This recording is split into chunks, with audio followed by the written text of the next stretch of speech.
ଅଣ୍ଡା ମସଲା ତ ପ୍ରାୟ ସମସ୍ତଙ୍କୁ ପସନ୍ଦ ଆସିଥାଏ। ଆପଣମାନେ ତ ବହୁତ ଥର ଅଣ୍ଡା ମସଲା ବନେଇଥିବେ ଆଉ ଖାଇଥିବେ। କିନ୍ତୁ ଏହିପରି ଭାବେ କେବେ ବନେଇଛନ୍ତି କି?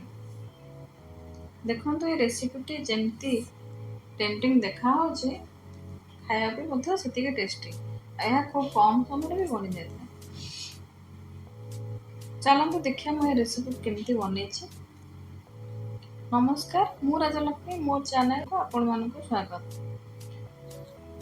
ପ୍ରଥମେ ଆମେ ଗ୍ୟାସ୍ ଲଗାଇ ଅଣ୍ଡା ଗୁଡ଼ିକ ବଏଲ୍ କରିନେବା।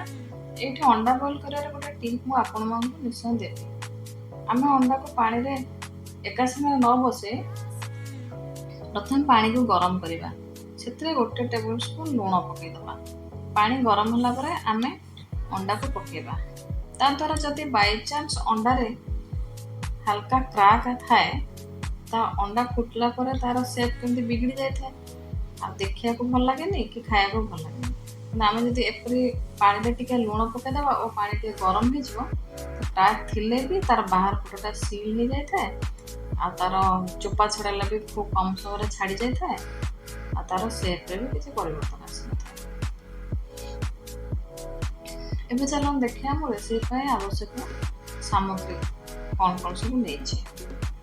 ଗୋଟେ ବଡ଼ ପିଆଜକୁ ମୁଁ ଛୋଟ ଛୋଟ କରି କାଟିଦେଲି। ଏବେ 2ଟି ଛୋଟ ଟମାଟୋକୁ ମୁଁ ଚପ୍ କରି ନେଉଛି। ଆପଣ ଚାହିଁଲେ ଗୋଟେ ବଡ଼ ଟମାଟୋ ବି ନେଇପାରିବେ। ଟମାଟୋକୁ ମୁଁ ପତଳା ପତଳା କରି କାଟି ନେଇଛି।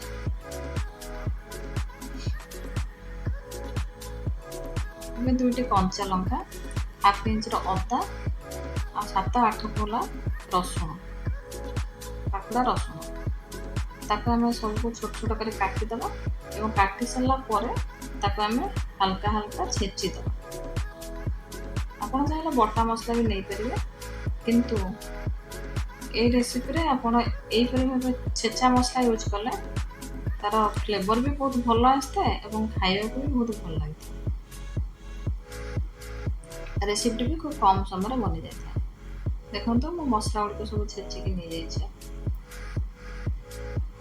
ଏବେ ଅଣ୍ଡା ଗୁଡ଼ିକୁ ଆମେ ଗରମ ହେଇସାରିଲା ପରେ ତାକୁ ଟିକେ ଥଣ୍ଡା ପାଣିରେ ପକାଇଦେବା। ଯେମିତି ସେ ଥଣ୍ଡା ହେଇଯିବ, ତାପରେ ତାର ଚୋପା ଗୁଡ଼ିକ ଛଡ଼େଇଦେବା। ଦେଖନ୍ତୁ ଆମର ଅଣ୍ଡା କେତେ କ୍ଲିନ୍ ହେଇକି ଚୋପା ଗୁଡ଼ିକ ଛାଡ଼ି ଯାଇଛି। ଏବେ ତାକୁ ଆମେ ମଝିରୁ ଫାଳ କରିଦେବା। ସବୁ ଅଣ୍ଡାକୁ ମଝିରୁ ଫାଳ କରିକି ଆମେ ନେଇଗଲେ। ଏବେ କଡ଼େଇରେ 1 ଚାମଚ ତେଲ ଦେବା। ସେଥିରେ 1/2 ଟିସ୍ପୁନ୍ ଲଙ୍କା ଗୁଣ୍ଡ, 1/2 ଟିସ୍ପୁନ୍ ହଳଦୀ ଗୁଣ୍ଡ ଏବଂ 1/2 ଟିସ୍ପୁନ୍ କସୁରୀ ମେଥି ତାକୁ ପକାଇଦେବା। ଟିକେ ଭାଜି ହେଲା ପରେ ଆମେ ଅଣ୍ଡା ଗୁଡ଼ିକ ସେଥିରେ ପକାଇବା। ଆମେ ଯେଉଁ ପଟଟା ଫାଳ କରିଥିବା ସେଇ ପଟକୁ ହିଁ ପକାଇବା। ଯେହେତୁ ଅଣ୍ଡା ଫାଳ ହୋଇଛି, ତରକାରୀରେ ପଡ଼ିଲେ ତାର କେଶର ଗୁଡ଼ିକ ବାହାରି ଯାଇପାରେ। ଏପରି ଭାଜି ଦେବା ଦ୍ୱାରା ତାର ବାହାର ପଟ ଯେଉଁ ସିଲ୍ ହେଇଯିବ। ସେଥିପାଇଁ ଆମେ ଆବଶ୍ୟକ ଟିକେ ଲୁଣ ପକାଇଦେବା। ଲୁଣ ପକାଇ ତାକୁ 4 ପଟକୁ ଓଲଟେଇ ଆମେ ଭାଜିଦେବା। ଜଷ୍ଟ 5 ମିନିଟ୍ ଭାଜିଲା ପରେ ଆମେ ଅଣ୍ଡାକୁ ବାହାର କରିଦେବା। ଏବେ ଅଣ୍ଡାର ଭଜା ହୋଇଯାଇଛି। ଏବେ ତାକୁ ମୁଁ ଗୋଟେ ପ୍ଲେଟ୍କୁ କାଢ଼ି ନେଉଛି।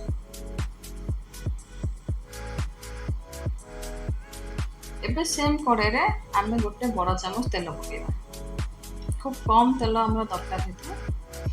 ସେଥିରେ ମୁଁ 1/2 ଟିସ୍ପୁନ୍ ଜିରା ପକାଇଲି ଏବଂ ପିଆଜ କଟା ଗୁଡ଼ିକ ପକାଇଦେଲି। ପିଆଜକୁ ଆମେ କିଛି ସମୟ ଭାଜି ନେବା। ପିଆଜ ଜଲ୍ଦି ଭାଜିବା ପାଇଁ ମୁଁ ଏଥିରେ 1/2 ଟିସ୍ପୁନ୍ ଲୁଣ ପକାଇଲି।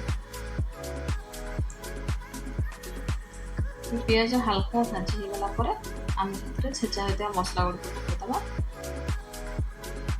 ଖୁବ୍ କମ୍ ସମୟ ଭିତରେ ମସଲାଟି ଭାଜି ହୋଇଯିବ। ସେଥିରେ ଏବେ ଆମେ ପାଉଡ଼ର ମସଲା ପକାଇବା। ମୁଁ ହଳଦୀ ଗୁଣ୍ଡ, ଜିରା ଗୁଣ୍ଡ, ଲଙ୍କା ଗୁଣ୍ଡ, ଧଣିଆ ଗୁଣ୍ଡ ଓ 1 ଟେବୁଲ ସ୍ପୁନ୍ ମିଟ୍ ମସଲା ପକାଇଛି। ଏହା ଅପସନାଲ୍ ଅଛି। ଆପଣ ଚାହିଁଲେ ଏଗ୍ ମସଲା ବି ଦେଇପାରିବେ, କିନ୍ତୁ ମିଟ୍ ମସଲାର ଟେଷ୍ଟଟା ବହୁତ ଭଲ ଆସିଥାଏ। ଏବେ ମୁଁ ଟିକେ ପାଣି ଦେଇଦେଲି ଏବଂ ତାକୁ କଭର୍ କରିଦେଲି। ଏହାଦ୍ୱାରା ପିଆଜ ଗୁଡ଼ିକ ଟିକେ ସିଝିଯିବ। ପିଆଜ ସିଝିଗଲା ପରେ ଆମେ ସେଥିରେ କଟା ଟମାଟୋ ଗୁଡ଼ିକ ପକାଇଦେବା। ଟମାଟୋ ପକାଇ ସାରିଲା ପରେ ଆମେ ତାକୁ ଘୋଡ଼େଇ ତାକୁ ଟମାଟୋ ନରମ ହେଲା ପର୍ଯ୍ୟନ୍ତ କଷିଦେବା। ଏବେ ଦେଖନ୍ତୁ ଆମର ମସଲାଟି ଭଲ ଭାବରେ କଷି ହେଇଯାଇଛି, ଟମାଟୋ ବି ଭଲ ଭାବରେ ମିଶିଯାଇଛି। ଏବେ ସେଥିରେ ଆମେ ଗରମ ପାଣି 1 କପ୍ ଦେଇଦେବା।